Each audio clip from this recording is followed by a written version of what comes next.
Hello you most beautiful and most amazing top 10ers, how are you honeys doing today? I'm Rebecca Felgate and I am so excited to be doing a Harry Potter episode of Most Amazing Top 10. You guys may have enjoyed my top 10 facts about Harry Potter from a few months back. You should also check that video out if you haven't watched it yet. But now we are back once again, this time talking the saddest Harry Potter deaths. Get your tissues at the ready as this is an absolute tearjerker. First up, the deaths that started them all. In at number 10 we have Lily and James Potter. On the 31st of October 1981, James and Lily Potter met their untimely end in Godric's Hollow at the hands of the Dark Lord Voldemort. Why? Because one night in 1980 at the Hogshead pub, Sybil Trelawney made a prophecy that a boy born at the end of July would thwart him. There are two people that match that criteria, Harry Potter and Neville Longbottom. Lord Voldemort chose the half-blooded Harry Potter, and as he went to kill him, his aura parents stood in the way. James is the first to be killed, but Voldemort doesn't seem too much like he actually wanted to kill Lily. However, as she stood between Lord Voldemort and her son, she was killed, forever leaving her son with the protection of parental love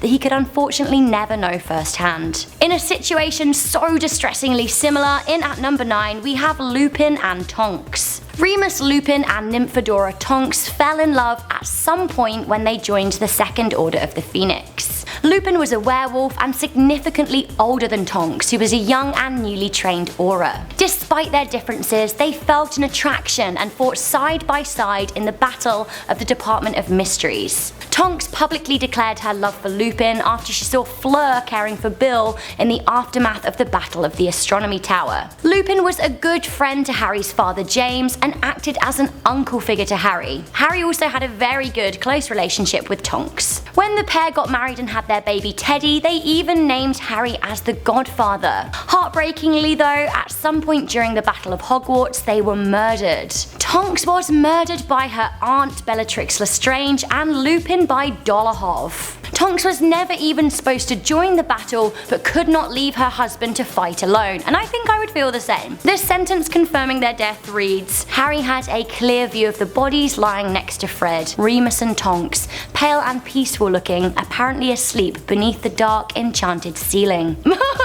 J.K. Rowling said the only time her editor saw her cry was over the fate of their son Teddy, who like Harry was orphaned as a baby. Next is a spoiler from Harry Potter and the Cursed Child, so if you haven't read it or seen it, do skip to number 7. In at number 8 we have Astoria Greengrass, aka Draco Malfoy's wife. So if you are a true Harry Potter fan, then you will have read Harry Potter and the Cursed Child or seen it on stage. I actually went to see the show back in August and it was fantastic. However, the storyline involving Malfoy's wife, Astoria Greengrass, is devastating. We know Draco's character arc. He was raised by pro-Voldemort parents, he never quite won the admiration of his father, and he became a Death Eater, but later very much regretted it. He was tasked with murdering Dumbledore, but soon realised he did not have a taste for murder. There was some good in him. As Draco survived the Battle of Hogwarts, his views became less extreme and he married a woman named Astoria Greengrass. She also had her political views changed and refused to raise their child, Scorpius Malfoy,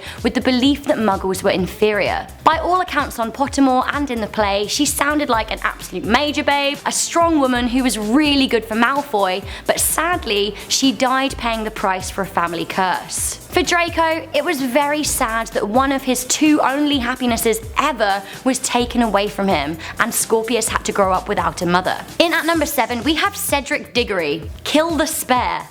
Cedric Diggory's death is one of the harshest in all of the books. Cedric was the hunky Hufflepuff who stole our hearts in the books and on screen. A talented seeker and Quidditch captain, Cedric had a bright future until it was stolen from him by Peter Pettigrew at the command of Lord Voldemort at the end of the Triwizard Tournament. This death was devastating, especially for his father Amos Diggory, but we know from the Cursed Child that this death was actually necessary. In at number 6 we have Dobby. Like, not Dobby, surely not Dobby.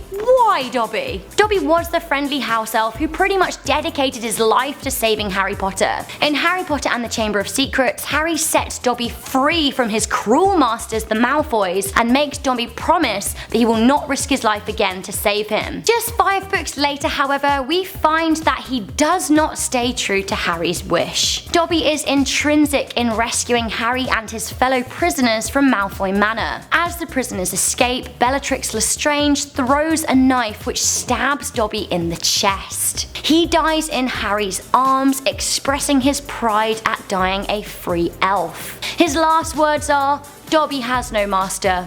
Dobby is a free elf." J.K. Rowling said that his death was symbolic and was the final straw that Harry needed to choose to fight Voldemort. Similarly innocent and gone too soon, at number 5 we have Hedwig. This was so devastating. Hedwig had literally been with Harry from the very beginning and was, aside from Hagrid, his first friend in the magical world. Hedwig was even there with Harry when the others couldn't be. That snowy owl was by his side even through those horrible summers at the Dursleys. Hedwig met her untimely end in the Battle of the Seven Potters as the Order of Phoenix moved Harry from his safe haven in Little Whining. Hedwig was a faithful owl and was with Harry as they left the Dursleys. While Hedwig was in her cage, she was struck with a killing curse, presumably intended for Harry. Her death is described as follows. A burst of green light. The owl screeched and fell to the floor of the cage. Harry screamed, "No! Hedwig! Hedwig!" Ah!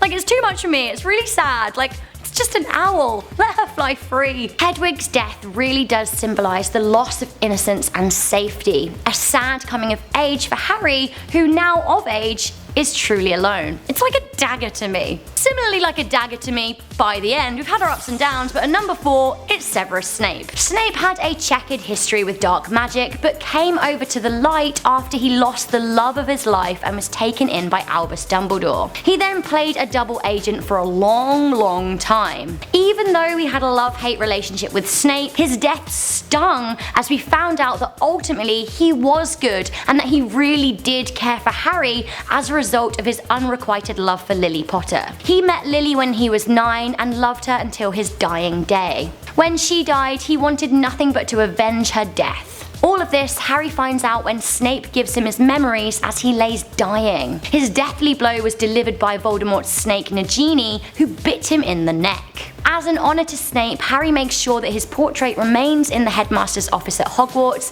and even names his second son Albus Severus to honour him. Worse still is the death of Snape actor Alan Rickman, who tragically died earlier this year. Saddest still, at number 3 we have Fred Weasley. Quote, "Fred's eyes stared without seeing, the ghost of his last laugh still etched on his face." Like, I can't! Fred was the twin brother of George Weasley and brother to Bill, Percy, Ron and Ginny. A great friend to Harry and a jovial wizard, I for one never saw this death coming. Fred and George set up Weasley's Wizarding Wheezes before they graduated Hogwarts, which became a successful shop in Diagon Alley. Fred and George were both in the Order of Phoenix and flew in the Battle of the Seven Potters, during which George lost an ear. The pair fought together at the Battle of Hogwarts, where Fred died in an explosion outside the Room of Requirement. George later named his son Fred to honour his brother and continued their successful business. In at number 2 we have Sirius Black. I will never forget when Sirius fell through that veil. For a while, Harry Potter and the Wizarding World were absolutely terrified of Sirius Black, who was wrongly sent to Azkaban for the murder of 12 muggles. Now these muggles were actually killed by the traitor Peter Pettigrew. Boo. No tears when he dies. Sirius was James Potter's best friend and a Gryffindor, despite coming from a line of Slytherins and being the cousin of the Dark Witch Bellatrix Lestrange. As Sirius finally got to be reunited with his godson Harry in Harry Potter and the Prisoner of Azkaban, he became as close a thing to a father that Harry had known. He lost his life at the hands of Bellatrix in the Battle of the Department of Mysteries, where he was blown backwards through a veil in the Death Chamber. Unfortunately, as he fell backwards, he fell to his early demise. As he is struck, he shouts to Bellatrix, "Come on, you can do better than that." The passage goes on to read, "Harry saw the look of mingled fear and surprise on his godfather's wasted, once handsome face as he fell backwards through the ancient doorway and disappeared behind the veil." When I read that sentence, I cried and cried and cried and cried. Although I have to say, there was one death that physically made me throw my book on the floor in utter disbelief, and of course that is our number one, just devastating death of Dumbledore. Do not pity the dead, Harry. Pity the living, and above all, those who live without love. Like, even in his death, he's so wise. Dumbledore met his untimely end at the end of Harry Potter and the Half-Blood Prince. Unbeknownst to us at the time, it had been planned by Dumbledore himself along with Severus Snape, who was the only person that knew he was slowly dying from a curse put on a Horcrux he'd destroyed. Draco Malfoy had been ordered to kill Dumbledore, but Snape does it instead in order to protect the boy and keep up the ruse that he is an active Death Eater. It all goes down in the Battle of the Astronomy Tower after Death Eaters enter the castle via the Room of Requirement. He knows it must happen now, so he pleads with Severus, who reluctantly casts the killing curse, ending the life of an old and great wizard. This is the most devastating death, after which life is never the same for Harry and later leads to the Battle of Hogwarts, the next time that Harry will return to the building following Dumbledore's death. Incidentally, Harry meets Dumbledore the night of the battle in some kind of dreamlike state where he imparts some final words of wisdom, like, my heart. But guys, as Dumbledore would say, to the well-organised mind, death is but the next great adventure. God, Dumbledore is such a babe. So guys, do let me know what you thought the saddest Harry Potter death was. There are so many. I also kind of feel like Colin Creevey should have made this list, so shout out to Colin wherever you are in the afterlife. It's fiction, Rebecca. No, it's not. Also, do let me know what Hogwarts house you were in. I really love to chat all things Harry Potter. Have you taken the Pottermore quiz? If you want to find out what Harry Potter house I'm in, then maybe search it on YouTube. You might find something. I've been Rebecca Felgate, this has been Most Amazing Top 10. I hope you love Harry Potter as much as I do. Should we make more Harry Potter videos? Let me know in the comments section down below. If you like this video, make sure you give it a good thumbs up, share it with a friend, and of course subscribe to Most Amazing Top 10. I will see you beauties next time. Mwah!